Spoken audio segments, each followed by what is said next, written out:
we joked around. We said that Usyk is gonna have to force a purse bid. He's gonna have to take this, the step aside money, or he's gonna do this mandatory where he's been an interim and then he fights. Then Joshua, the winner of Tyson Fury, and because of all this mess now, I mean, it's not official, like ink the paper. But with Eddie Hearn trying to keep this unification going, it's basically a done deal between Anthony Joshua and Usyk for September. And so that's the WBO mandatory that they've been pushing here. So we would talk like, well, Usyk may need to go this route here. Remember, we said he needs to fight this guy because we want to see these guys win. Yeah. And there's going to be enough step aside money for that to probably happen, but he wanted a belt. But he gets his shot now, Anthony Joshua now. Yeah, he had a judge that ruled. It was surprisingly, right? A judge, it wasn't like some dispute that was coming from his camp and stuff, and he had to rely on. No, it was somebody else's judge for a different arbitration. So he, legal. It worked out for him in his favor and stuff. Right now, I think it was Eddie Hearn filed an extension with the WBO to basically get out the final details. The last reports I've heard is that it's basically they've got a location already, they've got a date. Mm-hmm. So I think right now they're trying to figure out maybe smaller details with the purse bid or something or some other stuff. But other than that, they are good to go. That's the main thing, though, the money, because a purse bid sets an automatic percentage. Yeah. And of course, of Usyk's side, he would want that, but Eddie Hearn is like, nah, hold on, man. You're gonna make more money than made in every year in your life right now. Let's avoid that, because what can happen is we'll give you the belt. You don't make this money then. Like, of course, Hearn's the main promoter, but Anthony Joshua's his guy. Yep. At the end of the day, I hate to say this, I wouldn't be surprised Eddie Hearn has good knee pads for Anthony Joshua. They made a lot of money together. Yeah, no, I mean, and I know I said that. And you're like, what you said? Yeah, Eddie Hearn really loves Anthony Joshua. Usyk, the smart money Usyk says, bringing it back to bringing it back out of that tangent. I'm trying to get that fucking thought out of my head now. God. I messed up, Jorge. Oh, you messed us up for a while, man. But smart money says Usyk ain't gonna quibble about dollars and cents and stuff. He's gonna get that fight because he's looking at the long picture, right? He wanted a title fight. Now you got there. If you lose this opportunity because of some dollars, and stuff, you're an idiot. Yeah, don't go to the purse bid. Yeah, you get a certain cut, but then Eddie Hearn's already been on record saying we'll give up the WBO belt if we go to a purse bid. Exactly. You're gonna get the most money ever. Let's get this out the way. That's been dragged out. We need to get this fight scheduled as soon as possible. I gotta get my man in the ring.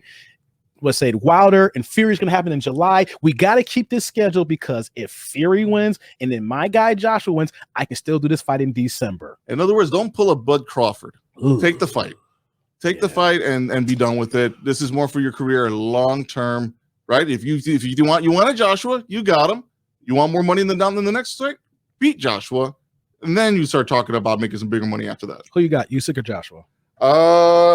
Joshua by a hair because Usyk is. You said by a hair? By a hair, I'd say. So you're saying it's going to be a close 12-round decision? I think it's 55-45 Joshua because Usyk is going to bring If it was Wilder Joshua, I'm talking Wilder 100%. Oh yeah, but because Usyk doesn't have that one knockout power, but Usyk brings in boxing IQ. I mean, to me, at the end of the day, you don't become an undisputed cruiserweight champion, just by taking these routes. Well, you had to fight some fights. They're not big name fights, but at the end of the day, at cruiserweight, you had to fight who was ever considered the best based on the rankings and stuff. Joshua's going to be his biggest fight, period, of his career. But Joshua, considering after the fight with Ruiz, Klitschko's the biggest fight, I say. Well, I'm talking about from Usyk's point of view. Oh, Usyk. Okay, sorry. I'm sorry. Yeah. This is the biggest. Oh, yeah. This is the Super Bowl for him. Exactly. If the UK is going to be fully open, like the United States open, I don't know how things are going with that variant in COVID over there, but if they are in the UK, that's going to be a huge stadium. He's not going to fight. He's never going to be in that kind of environment. There's one thing we can say about Joshua. He is used to this. Yep. We can say he can fight in front of 90,000 and not break a sweat. That's a special level of talent. Let me just say that here. Like, whatever you think about certain fighters, or if you have a certain feeling about them, when it comes to when the lights come on, that is a special skill and talent. When that you can hear all those people and block them out and go to work and then beat the crap out of that guy. Or if you're in a war and you pull it out. But to be a champion and then be in those environments, that's one thing that Joshua has. I will give him that. Oh yeah, when he fought Klitschko, that's the perfect example of being in front of the big lights and in a war, getting knocked, and knocked down and having to come back and basically pull it out at the end there. That's exactly the great example of it there. I want to say that because I know I give certain boxers hell that I don't like personally, but I've been on the show repeatedly to say that any man that gets in the ring at that level, from a true sporting standpoint, I can't say jack about it. They put their lives on the line every single time. But then the next level, when you're fighting in those big moments, the crowd, the championship fights, like when we talk about Floyd Mayweather, he's addicted to that. That's the reason why that he's doing this too. He makes a lot of money, but that's a drug. Yeah. But even though it's a drug that he manages because he wins all the time. Even when you talk about that, the same thing with Anthony Joshua in the UK, Wembley Stadium, 80, 90,000, boom. Canelo Alvarez, same thing, man. When he was in San Antonio last month, it broke the record? Same thing, like Errol Spence's on that line. Manny Pacquiao, when we talk about those guys, when the lights are on, they showcase. And so that's one thing. I talked about Josh. I rank him. I said, if he fought Wilder, like you said, I think Wilder win. He fought Fury, I think Wilder win. But I do respect him because the moment that he's there, he can win. He can win. He can win. I just want everybody to hear that. He can win. I'm just not picking him to. But I do respect the hell out of him. And I'm saying all that to say, Usyk's not going to win. That is such a long-winded answer. You got me here. Listen to the thoughts right here. You got me here, marinating on every thought you got right here. And ultimately, this is just long-winded ass answer to say, Usyk's gonna lose. I'm just saying. I look at Joshua's gonna be. It's gonna be a similar situation where it's gonna be like a 40-pound weight difference. It's gonna be a height difference, about 3-4 inches. Yeah, and I just don't think. I think after round 4 or 5, I think the weight difference, even though Usyk is a better boxer, I think the weight and power distance and Joshua and under the big lights, it's just going to be too much for Usyk. I do not see him going 12 rounds on that. I mean, he's a great cruiserweight. He was undisputed. I just think there's levels though when cruiserweights go to heavyweights. You know what I'm saying? And there's just a big difference in that. And as much as I give Joshua crap, I think this is going to be tough for the first couple of rounds because of the boxing skills, but then the accumulation of punches, because he's going to be the bigger man, of course, and it's going to be more thudding shots that's going to land on him compared to Usyk's punching style. And so I see round 6 or 7, Usyk's going to wither down, and then, and it's going to, I say 10 or 11 stoppage possibly. But here's the question though, right? Which Joshua are you getting in the ring first? The Joshua that fought Klitschko, that was in that war, or are you getting the Joshua after he fought Ruiz, when he fought Ruiz the second time, and it's been kind of like, to me, a shell of himself. Well, he had the mandatory several months was back. Was it Pulev that he fought? Yeah, Pulev. You beat me to it. Yeah, he fought Pulev. He's not the same invincible person that he thought he was. But you know what though? He's now going to be 2 years removed from that fight. So I've been sitting here thinking about it, and it is a knock the way he lost to Ruiz. But he's 2 years removed now, and he's got 2 fights under his belt. And I think that Usyk is tailor-made right now for him.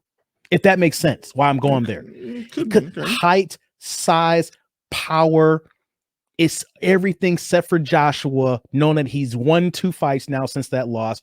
He had this going to be close to a year for this fight here. There's no wear and tear from, might be a little ring rust, not that much, but I'm just saying this is tailor-made for him. And we can talk about this more when we get to it. That's just the way I'm looking at it. Usyk's a good fighter. I just think that there are times when the weight and size difference could be too much. He's going to be in there in the beginning, but by rounds 5 or 6, if Joshua had his head right, because he's going to be at home, having home cooking, it's his. And the reason I brought that up is, we had the sidebar questions in our treating and stuff that I brought up. It's like, who need, in this fight, I think you kind of mentioned, right? Joshua, I think you made the point. Joshua needs to come out probably winning. Like, he needs to look really good in this fight in order to sell that Fury. I mean, it wasn't a sell, but to get at least people from a betting odds perspective, right? Thinking that Joshua has a chance against Fury. I know it though, and you brought that up, and I'm glad you bring on. We'll finish with that point here. And I think that Joshua does have a point to make because let's be honest here, $150 million side fee is on the line. Yeah. Because if Tyson Fury wins and Joshua wins, Saudi Arabia is gonna say we want the fight. We got 150 milli. But now everything's opened up now. That's just the opening line now. Who's to say that Vegas comes back and says, yo, bring that to Allegiant Stadium for that 160 million, something like that. you know, or we'll match 150 and you ain't got to go to Saudi Arabia. You can stay at home. And especially for you, Joshua, man, what's that? London. What's that? A 3-hour flight to come to the States, depending on where you at? And you in US all the time. I see you hang with Drake. You know, you out here kicking it. You're Jordan Brand. I've seen the commercials. You in the States all the damn time, baby. So I look at that Joshua possibly knows what's on the line. This is his legacy fight next. So that's why I'm saying we'll get into detail on that, but I know maybe I'm putting too much into Joshua, but I just see that when there is that big of a carrot, this will show us what kind of fighter he is. Yeah, we're gonna know more, I think, out of Joshua than we will out of Fury Wilder, right? Yeah. We know what that looks like. We know, yeah. And honestly, we can be, other than a loss, it could be a draw to I'll say a bad win for Fury, right? Say he wins on a 7-5 in rounds or something, right? To me, that doesn't matter. Fury's gonna be Fury. Joshua, he needs to perform against Usyk like I think any other fight since Klitschko. He needs it. And he needs to put it all on the line, and he needs to basically come out with a knockout win. In order for himself to look good to the public, or at least to the hardcore boxing fan who wasn't giving him much of a chance against Fury. At the very least, he will at least put some doubt in people's minds, saying, you know what, he might actually have a chance. So we'll come back to that because that's going to happen after Fury Wilder. So like I said, I was a little disappointed. I'm actually a little happy because it creates like a round robin. And I like that for the heavyweight division itself. I was glad Usyk got the opportunity to fight Joshua. Now, it doesn't prolong the inevitable of one of these guys got to fight him when Usyk's a good fighter, but we all know it's all about Wilder, Fury, and Joshua. Yeah. And if it holds true, like I said, if Usyk loses, then we're stuck with the 3 who we want to see, and then whoever wins that, we can have the big fight. Sure. We'll come back to it again, of course, when we're gonna do more shows. But I literally just thought that, and I'm gonna go with Joshua on that one. And I'm going on Joshua because I want to see the bigger fight too. Whoever wins, he's gonna be involved in the bigger fight. Because if Usyk wins, you really want to see an undisputed fight with Usyk. I don't disagree. You want Joshua to win. I would want Joshua to win. Because of the way Joshua was the last couple of fights after the loss to Ruiz the first time. That's why I can only give him 55-45 because I need him to knock out Usyk to build confidence in myself that this guy can win, because right now I don't believe it. Right. I don't believe it. I'm gonna see it, I want to wait and see it mode. I want to see what he can do there. So I'm glad I'm glad he's fighting because it basically, how can I say this? If you got Fury Joshua like now, right, it's all signed and deal, it's almost like the betting public will all go on Fury. I don't see anybody going against Fury on this one. At the very least, Joshua gets a chance to kind of balance that out a little bit. Yeah. And I'm looking for that. So let's move on to the next fight that got announced. That was another left turn